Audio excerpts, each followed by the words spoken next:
예수님은 죄로 신음하는 우리들을 불쌍히 여기셔서 이 땅에 오신 줄로 믿으시기를 바랍니다. 그리고 막힌 담을 헐어주셨고 오늘도 우리와 함께하여 주심으로 말미암아 하늘에서 이루신 것을 땅에 이루실 것도 믿으시기를 바랍니다. 오늘의 본문은 이제 나사로가 죽음의 절정에 다다랐다라고 하는 것을 잘 보여주고 있습니다. 예수님이 죽음의 현장에 도착했을 때는 이미 수많은 사람들이 있었고 이제는 안 된다, 이제는 소망이 없다, 예수님이 오셔도 상관없다, 할 수 없다라고 하는 그러한 환경 가운데 있었습니다. 그들의 말처럼 나사로의 무덤은 이미 돌로 막혀져 있었고 그의 시체는 이미 썩어져서 냄새가 사방으로 퍼지고 있었습니다. 지금은 누가 보기에도 예수님을 잘 믿었던 마르다도 예수님을 원망하고 불평하고 있었던 그러한 때였습니다. 눈으로 39절을 보면 예수께서 이르시되 돌을 옮겨 놓으라 하시니 그 죽은 자의 누이 마르다가 이르되 주여 죽은 지가 나흘이 되었음에 벌써 냄새가 나나이다. 예수님 때문입니다. 우리가 할 수 없는 것이 예수님 때문입니다.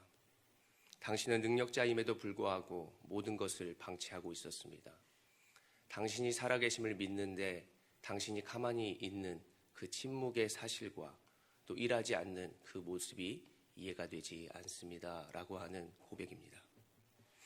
마치 죽음의 문제가 예수님의 잘못처럼 인간의 모든 실수가 하나님의 책임인 것처럼 모든 것을 미루고 있는 이 세상의 무지함과 잘못된 모습을 보여주고 있습니다. 마치 우리가 믿음으로 천국을 소망한다고 하지만 지금 현재 하나님이 계시지 않다라고 여기는 모습과도 같습니다. 현실 때문에 또한 세상의 가치를 따라가는 모습 때문에 지금의 하나님의 함께하심을 잊고 살아가는 우리들의 모습이 아닌가라는 생각도 해볼 수 있습니다. 우리는 여기서 우리의 모습이 영국의 사상가 토마스 모어가 말한 유토피아적인 모습이 아닌가라고 생각도 또한 해보았습니다. 유토피아라는 뜻이 무엇인가?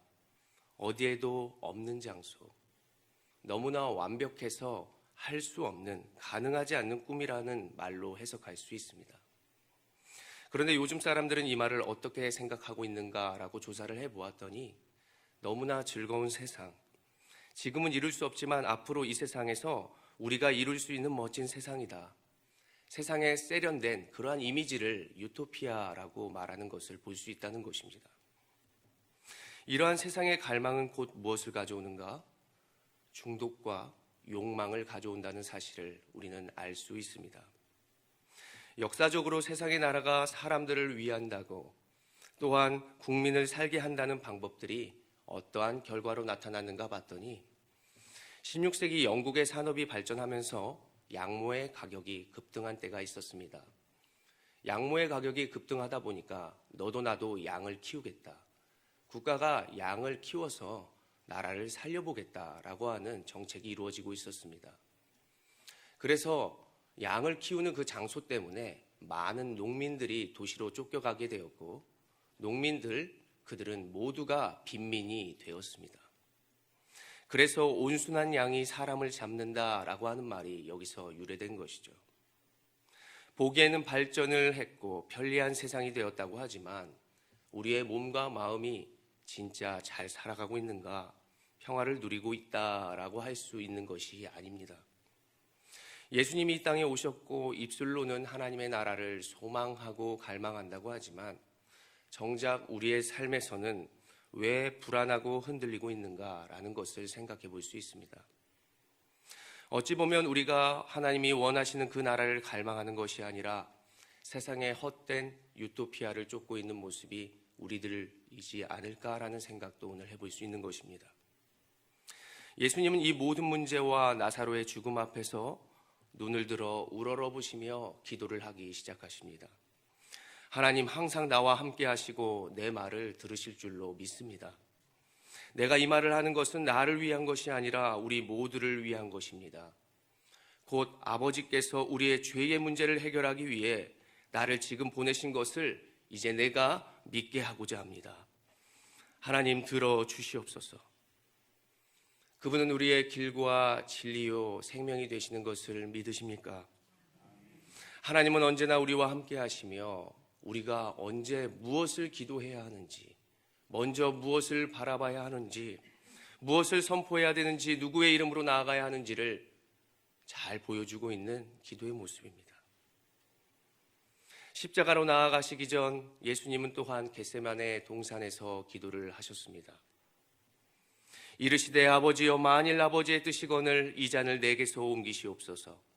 그러나 내 원대로 마시옵고 아버지의 원대로 되기를 원하나이다 하시니, 십자가에서 죽어야 우리가 살게 되는데 왜 잔을 옮겨달라고 말씀하시는가? 그분이 진정한 인간이 되셨다는 것을 선포해 주시고자, 그리고 우리도 부족하지만 이 믿음의 기도를 드릴 수 있다라고 모범을 보여주시고자 이렇게 말씀하신 것입니다. 그분은 지금 우리의 문제를 가장 잘 아시고 아파하시며 울고 계시며 지금도 우리와 함께 하심으로 승리의 길로 인도하는 과정임을 꼭 믿으시기를 바랍니다. 이 믿음으로 우리가 함께 요한복음 11장 43절을 믿음으로 선포하며 함께 읽어보겠습니다. 시작. 이 말씀을 하시고 큰 소리로 나사로야 나오라 부르시니, 예수님의 이 모습은 마치 태초에 우리 인간을 지으시고 선포하셨던 그 기적의 시작을 연상케 하는 선포라고 할 수 있겠습니다. 내가 너를 지었음을 믿는다면 다시 살아날 것을 믿어라. 내가 분명히 너를 지었기에 내가 너를 책임질 것을 믿어라 라고 말씀하시는 그러한 선포인 것입니다. 예수님이 이렇게 말씀하시면 우리의 모든 소망이 회복이 될 줄로 믿으시기를 바랍니다. 하나님의 꿈이 나의 비전이 된다면, 예수님이 오늘 보여주신 그 능력이 나의 능력이 된다면, 그분의 성품이 나의 성품이 된다면 분명히 하늘에서 이루신 것을 땅에 이루시게 되는 것입니다. 아직도 많은 사람들이 이 땅에 헛된 것을 쫓아가고 있습니다. 십자가를 보고서도 또 예수님이 오신 것을 마음으로 느끼고 생각을 한다 할지라도 예수님을 모두가 쫓고 있는 것은 아닙니다. 막혀있는 죽음의 돌무덤에 살아가는 사람들이 우리 주변에 너무나도 많이 있습니다. 그렇지만 우리는 오늘 다시 소망해 보는 것입니다. 내가 할 수 있는 것이 아니라 하나님이 이루실 것이다.